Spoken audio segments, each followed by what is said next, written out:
Je te donne aujourd'hui 3 erreurs que 80% des gens font lorsqu'ils achètent des ensembles pyjama et ensuite se plaignent que leurs ensembles pyjama ne sont pas qualitatifs ou ne durent pas autant qu'ils l'auraient voulu. Donc, tu sais que lorsque je mets mes lunettes, c'est parce que Dr. Agos va parler. Et qui est Dr. Agos? C'est Megan Hen, vendeuse de pyjama dans la ville de depuis un peu plus de 3 ans et qui est en train de créer la meilleure marque de pyjama africaine au monde. Bien, bienvenue dans cette nouvelle section. 3 erreurs que tu fais lorsque tu achètes ton enfant en pyjama et qui font en sorte qu'il ne puisse pas durer. Si tu restes à la fin de la vidéo et que tu t'abonnes, tu auras forcément un bonus. Tu connais les cadeaux, c'est rien que pour les privilégiés. La première des erreurs que tu fais lorsque tu achètes ton enfant de pyjama qui fait en sorte que ça ne dure pas, c'est que tu ne te renseignes pas sur les matières. L'une des choses les plus importantes, c'est de choisir la bonne matière.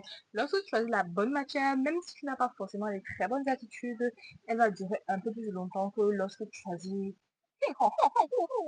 choisir la bonne matière pour ton enfant en pyjama et tu sais déjà que si on conseille principalement la soie, c'est la meilleure matière que tu trouveras en enfant en pyjama, assez respirante, assez confortable, mais surtout très qualitative.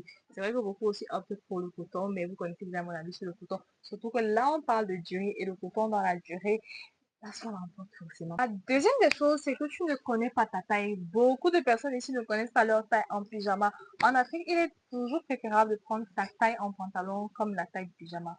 Et écoutez-moi bien, c'est-à-dire, il y a des correspondances, renseignez-vous sur les correspondances. Peut-être que je vous ferai une vidéo là-dessus. Si vous voulez une vidéo là-dessus, juste faire en commentaire et je vous ferai une vidéo pour vous expliquer les correspondances entre le pantalon et la chemise en fonction des pays. Et les pays, forcément, ça va intervenir sur les fabrications. Tu auras tendance à choisir un ensemble assez sexy, serré, qui te mettra à l'étroit, moins cet ensemble pyjama va durer sur le temps. Parce que 80% des ensembles pyjama sont faits en matière avec l'élastane. L'élastane, c'est cette matière-là qui permet de pouvoir s'étirer, mais pas en très grande quantité.